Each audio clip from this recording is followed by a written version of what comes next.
Donald Trump's worst nightmare is becoming a reality as the world is boycotting the FIFA World Cup in the United States. We're hearing reports from the Financial Times, from the tourism industry, from other very credible sources that the expectations of all of these people, all of these tourists coming in from the World Cup is not coming to fruition. People do not want to come to the United States to watch FIFA. And so we're seeing lots and lots of cancellations of pre-booked hotel rooms. We're seeing a lot of vacancies that weren't expected. And we're hearing a growing chorus of people saying, boycott the World Cup. Donald Trump is a war criminal. We cannot show up to the United States. Things are way too expensive over there. Inflation is surging. Things are unaffordable in the United States. Donald Trump's talking about ICE and Border Patrol, Gestapo, traveling around the World Cup to harass, intimidate, and kidnap people. Donald Trump keeps talking about attacking this country and that country. Donald Trump threatened the lives of the Iranian footballer, soccer player, saying, all right, come to the United States. We'll take good care of you. We'll see what'll happen to you. I mean, he's making clear threats that he will hurt the Iranian soccer or football team. And they say, look, we're going to show up to the World Cup. We ain't playing in the United States. I mean, we'll play in Canada and Mexico, but we ain't showing up to the United States. And then we're seeing international op-eds. Now's the time to boycott the World Cup. We have to hit Donald Trump where it hurts. If he's going to abuse the world, hit him back with the World Cup. And by the way, not just a World Cup boycott is brewing. Saudi Arabia recognized, you want to know where to hit Donald Trump where it hurts the most? Golf.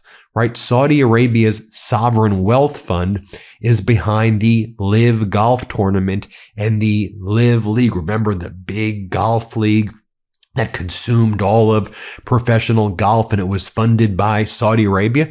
Saudi Arabia is like, oops, I guess we ran out of money, Donald, because your security umbrella in the Middle East, guess what? It fell apart. Remember the quid pro quo? I scratch your back, you scratch our back. We invest in the Trump properties and we buy your crypto and we do all of these pay for play schemes you've been demanding from us. Qatar buys you a jet. This one gives you this.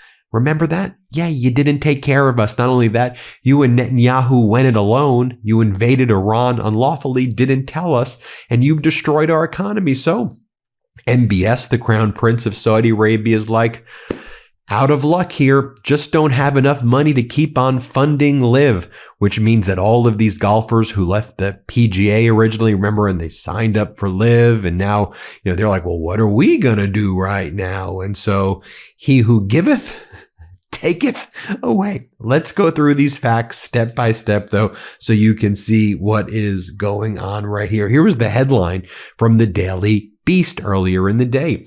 Demand as panic hotels slash rates. Donald Trump is panicking as the demand at these panicked hotels slash their rates. Panicked U.S. hotels are slashing room rates for the World Cup amid a demand shortfall, exacerbated by what executives believe is being driven by a surge in anti-American sentiment. Hat tip to Isabel Ben Byrne for writing this. Industry executives had hopes that FIFA's World Cup would revive last year's slump in travel to the United States. Last year, FIFA projected that millions of international visitors would give the U.S. a $30.5 billion economic boost, but that demand hasn't materialized, forcing FIFA to begin canceling tens of thousands of reserved rooms in host cities across the country. 11 U.S. cities will be hosting matches during the World Cup, scheduled from June 11th through July 19th. Lior Seckler, chief commercial officer and hotel operator at HRI Hospitality, told the Financial Times the Trump regime is to blame for the slump, partially to blame for the slump. Obviously, people's desire to come to the United States right now is down, said Seckler, pointing to the unrest caused by Trump's war in Iran and his hardline immigration crackdown. Yes, he kidnaps people with ICE and Border Patrol, Gestapo. He kills you. He kidnaps you. He throws you into concentration camps. That's what the Trump regime does. Then they call you a terrorist after they kill you.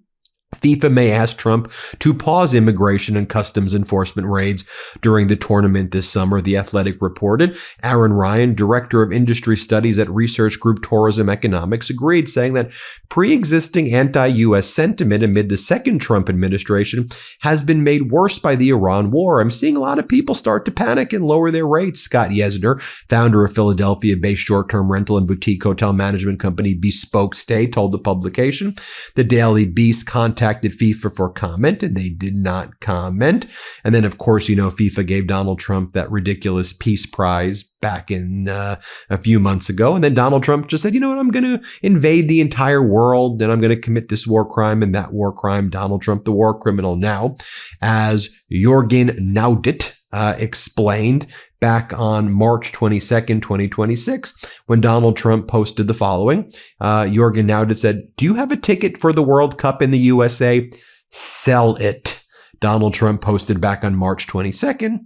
Last month, he goes, "On Monday, ICE will be going to airports to help our wonderful TSA agents who have stayed on the job despite the fact that the radical left Democrats who are only focused on protecting hardline criminals who have entered our country are endangering the USA. They will do a fantastic job." So yes, as Aaron Rupar explains, enjoy the World Cup. Visitors from around the world, I hope you don't end up in El Salvador because Donald Trump kidnaps people in the United States. He sends you to either concentration camps here or he sends you to concentration camps in El Salvador. And I wish I was being hyperbolic, but that's literally what Donald Trump does. Also regarding the Iranian football or their national soccer team, just so you know what Donald Trump said specifically about them a few weeks back, he goes, "The Iran national soccer team is welcome to the World Cup, but I really don't believe it is appropriate that they be there for their own life and safety. Thank you for your attention to this matter." So Donald Trump threatening the life of athletes. But what else would you expect from a guy who threatens to destroy the entire civilization of Iran? It's obviously expected that he's going to threaten the lives of these soccer or football players when they're here to play the World Cup. That's what war criminals, authoritarians like Donald Trump do. I mean, you had The Guardian saying a World Cup boycott over Trump. Football's hypotheticals cannot be dismissed anymore.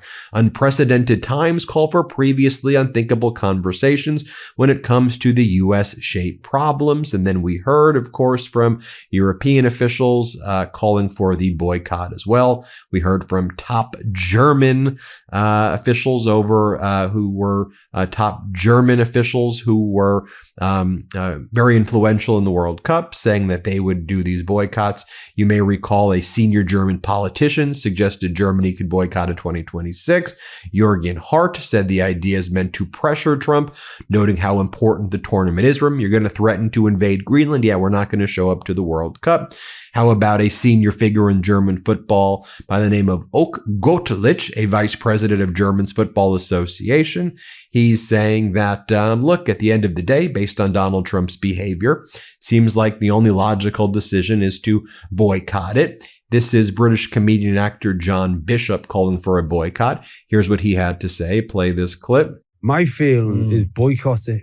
Really? Honestly, I think the World Cup is a joke. I think FIFA giving Donald Trump a big rosette and a peace prize has undermined everything that football's about. I think the fact that it's being played in a country that's threatening not to give visas to the players, to the staff, to the fans, I think it's ridiculous. I think it's a complete embarrassment. Yeah. That wasn't the answer you were expecting, was it? It wasn't, but it's not what I entirely disagree with. It's not exactly 3 lines on your chest, is it? But it is. I think the World Cup is now a joke. I don't think I'll be giving it any time. It's really undermined what football's all about. And then as we turn our attention to the Saudi-funded LIV Golf tournament, this was the headline from the New York Times. Saudi fund to back away from LIV Golf under mounting financial pressure. The Saudi League, established in 2022, attracted some of the sport's biggest stars with huge contracts. Officials have said that the oil-rich kingdom is reevaluating its priorities amid mounting financial pressures. Jake Sherman, citing the Golf Channel, says, "These golfers have no moves to make. They can join the PGA Tour, the DP World Tour, or they can stop playing professional golf. Those are the moves they can make, as Golf Channel writes, with the news of a possible cease of operations of LIV Golf. Which players' moves are you monitoring? Sherman also writes, looks like LIV Golf, the circus tour, may be coming to an end. Very interesting. LIV is facing the possibility of imminent closure, with Saudi Arabia's public investment fund on the verge of pulling its backing for LIV. According to a person familiar with the matter, LIV Golf executives have been summoned to New York City for an emergency meeting amidst reporting that the league's future is in question. Players are reportedly in the dark over the future, and the meeting has nothing to do with potential DP World Tour merger, Telegraph Sports reports. And just as an aside, Spirit Airlines going bankrupt could liquidate and shut down as soon as this week. CNBC report citing people familiar with the matter. Latest round of chatter about a deeply troubled airline, but rising fuel prices could be its death knell. Donald Trump killed LIV, Donald Trump killed Spirit, and Donald Trump killed something as lovely and beautiful and bipartisan and as something that should be bringing people together as the FIFA World Cup, because he's tainted it. He's made it a grotesque thing. But that's what happens when you have Donald Trump. I mean, do you remember when Donald Trump was given that Peace Prize by the head of FIFA, that FIFA bootlicker, sycophant, weirdo guy? You remember what happened? Here, play this clip right here. Let's play it. This is your Peace Prize. There is also a beautiful medal for you that you can wear everywhere you want to go. I'm gonna wear it right now. Okay, let me hold. Fantastic. Excellent. Yeah, I mean, that was so sickening, so grotesque right there. And let's just hear what some of the Congress members are saying. You have Congresswoman Sylvia Garcia. Here's what she has to say. Congressman, how confident are you that the World Cup is safe for people to come here under the Trump administration? It seems to be like a lot of your colleagues are expressing some skepticism about whether or not. Well, I am a little concerned, and early on, when I met with our local organizing committee, because the fan day or the fan events are all going to be in my district when they're going to be in Houston. I'm concerned about security. I'm concerned about ISIS presence. And I did write a letter to DHS asking about that, and of course, I got a very non-committal response. So I still am waiting to see what they're going to commit to. But I know that...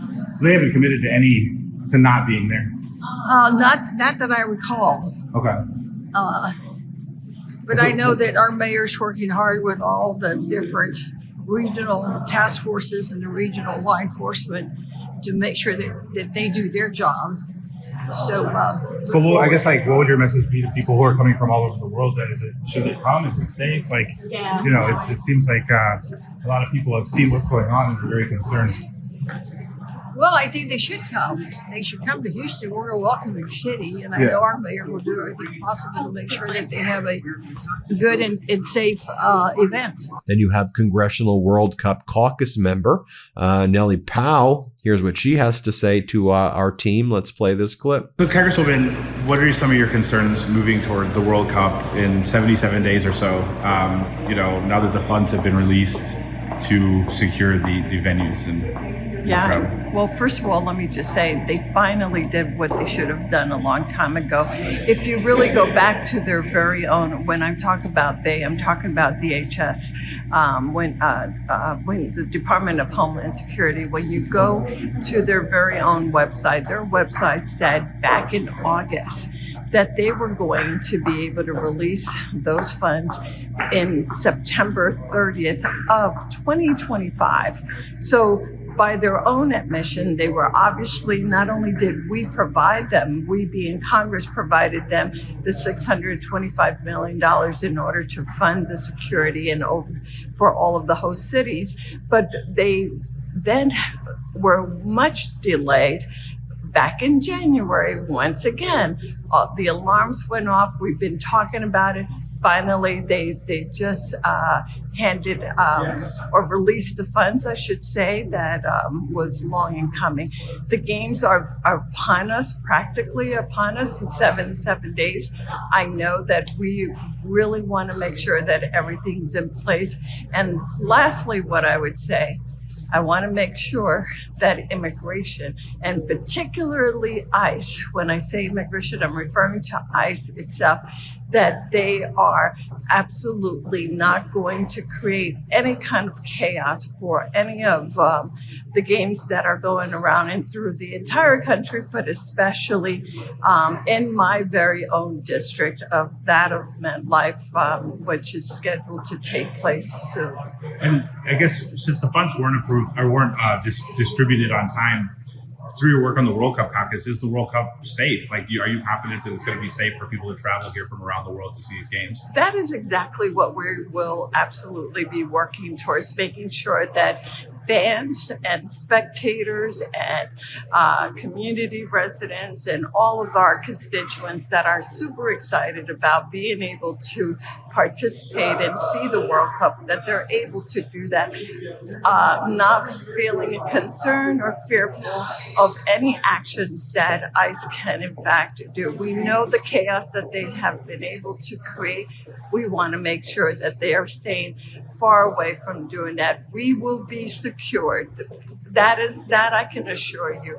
It is absolutely one of the most primary concern of all of us. But we also want them to feel as though that they're there enjoying the viewing of and participating in these games without any fear.